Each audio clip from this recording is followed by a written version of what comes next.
Et bonsoir à tous. Lors d'une rencontre scientifique organisée à Kolwezi, à l'université de Kolwezi, Évariste Bochab, ancien vice-premier ministre et ministre de l'Intérieur et aussi professeur en droit constitutionnel, a laissé entendre vendredi que le Premier ministre a plus de pouvoir que le président de la République n'a pas. Ici, selon lui, le pays est dans un régime primo-ministériel. Il s'agit des déclarations qui ont suscité un grave tollé au sein de la classe politique congolaise ces dernières heures. La RDC est-elle plutôt dans quel régime politique?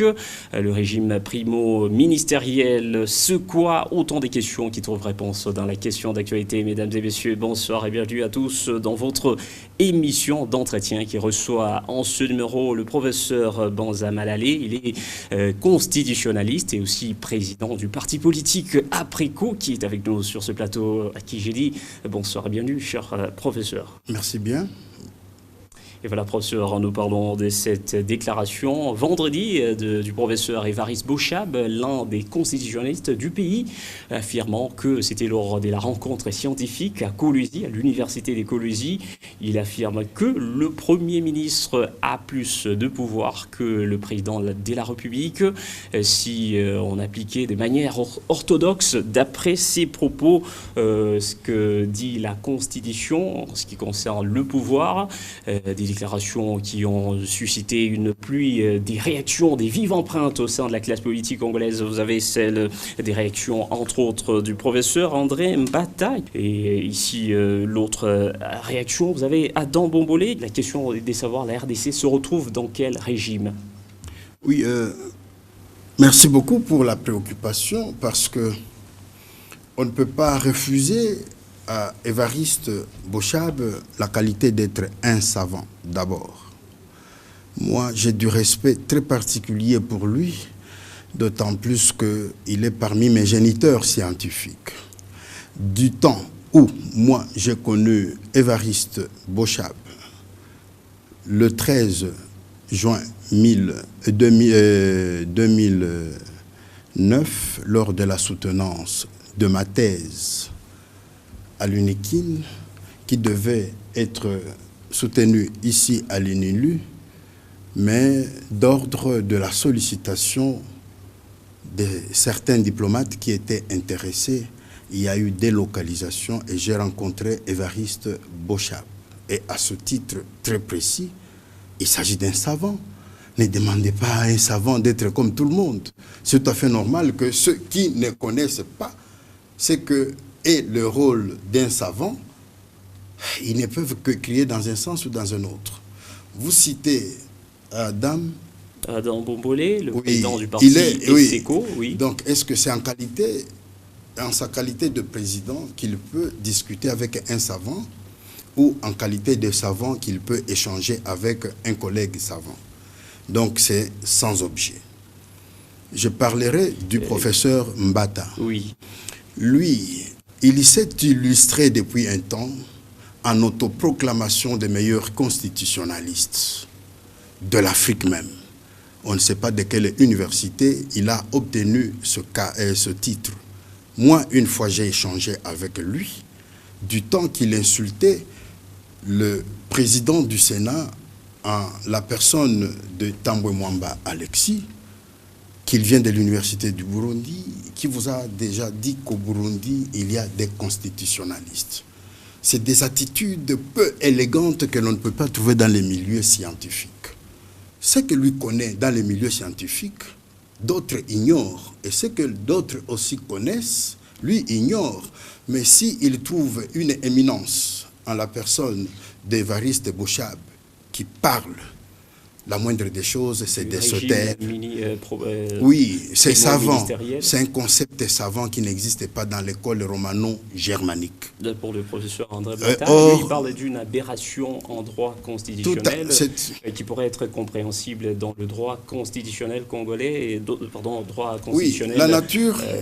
La mission à la nation. Oui, la nature juridique du Congo est peu connue des chercheurs de tous bords. Et je vous dis, le Congo est l'unique des pays du monde avoir sa nature juridique. Et d'aucuns n'entrent pas en profondeur. Et très peu ignorent que le Congo, c'est un État savant, c'est un État scientifique, c'est un État génial. Et toutes les études faites dans la conception, comme dans la naissance, c'est-à-dire dans la constitution matérielle, dans la constitution formelle, dans la constitution fonctionnelle du Congo, c'est ignoré. Dernièrement, moi, j'ai eu à m'accrocher, à heurter le professeur Mbata, et nous nous sommes fixés un rendez-vous qui n'a pas encore eu lieu parce que nous avons parlé de la constitution actuelle comme étant une loi particulière. Il a sursauté lors d'une soutenance de thèse et moi j'avais ma position, pas que j'ai créée, mais que j'ai trouvée consacrée comme telle par les constitutionnalistes belges traditionnels sur le Congo. Donc pour vous dire que le Congo continue aujourd'hui à faire l'objet de beaucoup de recherches. Beaucoup de recherches. Parlant déjà de la Constitution, c'est une parenthèse que vous avez évoquée. Comment c'est une loi particulière? Oui, c'est une loi particulière parce que le Congo, dans sa Constitution, ce que Mbata ignore et qu'il n'évoque jamais, et sur ce point, Boshab m'a soutenu. Sur ce point, nous complétons avec Joly.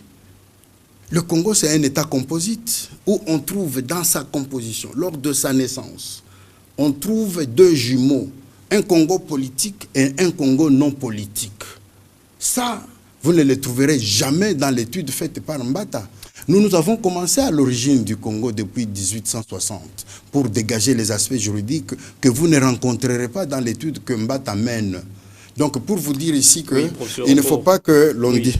Oui. Pour dégager l'aspect juridique au regard du fonctionnement des institutions, nous pouvons dire que la RDC se retrouve dans quel régime? Le régime semi-présidentiel, semi-parlementaire, il se complète dans la mesure où vous allez trouver le chef de l'État est dépouillé de toutes les prérogatives qu'il avait sous la période de la Deuxième République.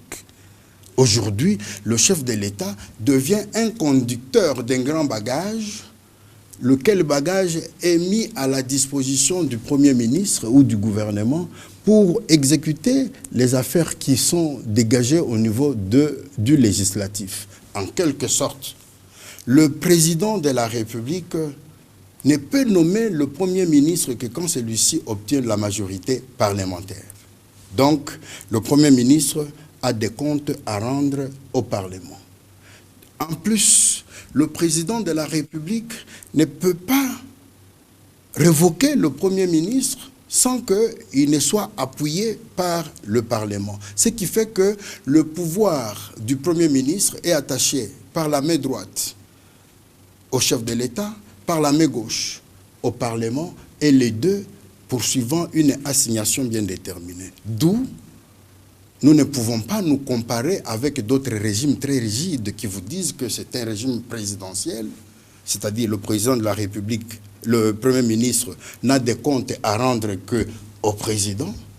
Nous ne pouvons pas non plus refuser pour dire qu'il n'a des comptes à rendre qu'au Parlement, mais il est entre les deux. Et là, il pose des actes que le chef de l'État ne peut pas poser. C'est le Premier ministre qui gère le quotidien de l'État. Et sous l'œil regardant, un, du président de la République, deux, du Parlement. Et le chef de l'État est comme l'autorité morale de l'État. Et à ce titre, il est le garant du bon fonctionnement de toutes les institutions.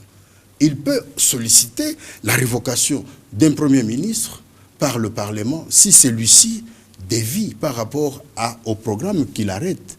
Et c'est ce qui fait que même quand on parle du programme de 100 jours, ça ne relève pas naturellement, de par l'esprit et la lettre de la Constitution, ça ne relève pas du chef de l'État. Or, le chef de l'État veut être, l'actuel, c'est-à-dire Félix, il veut être très fort, très puissant, très grand. Mais on a refusé d'avoir dans ce pays un chef plus grand autant que Mobutu. Et parlant de ce régime primo-ministériel, il est dans notre Constitution ou bien ça existe dans d'autres? Oui, je vous dis que nous nous sommes trouvés, c'est peut-être un conflit de termes ou de concepts. Vous ne trouverez pas facilement dans la Constitution l'article 5, l'article 7 qui vous disent que notre régime est présidentiel. Notre régime est semi-présidentiel. Notre régime est parlementaire ou semi-parlementaire. C'est dans la combinaison des articles que vous allez comprendre que le pouvoir qu'exerce le Premier ministre penche du côté du législatif ou du côté du président de la République, ou des deux à la fois. C'est en quoi il a beaucoup de prérogatives. Et même, rendez-vous compte, quand le président de la République doit signer des ordonnances d'une importance déterminante, on demande que ces ordonnances soient soumises à un contre-seing du Premier ministre sous peine de leur invalidité. Donc vous comprenez que le Premier ministre n'est pas gratuit, il est très fort. Et à un moment, c'est lui seul qui répond devant le Parlement quand on commence à l'interpeller, même du fait du chef de l'État.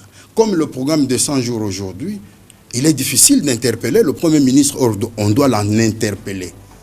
Pourquoi? Parce que c'est une affaire du chef de l'État. Et quand Kamer dit que ce n'est pas mon affaire à moi, c'est l'affaire du chef de l'État, c'est pour vous dire que le chef de l'État a voulu se mettre au même titre que le Premier ministre alors qu'il n'est pas de l'exécutif. Voilà, donc c'est un peu Bonzama Lalé, je le rappelle, vous êtes constitutionnaliste et aussi président du parti politique. Après qu'aux questions d'actualité, merci d'avoir répondu à son invitation. Merci. Mesdames et messieurs, c'est par ici que s'achève la question d'actualité de ce jour. Retrouvez un autre sujet dans le prochain numéro de votre émission. Au revoir.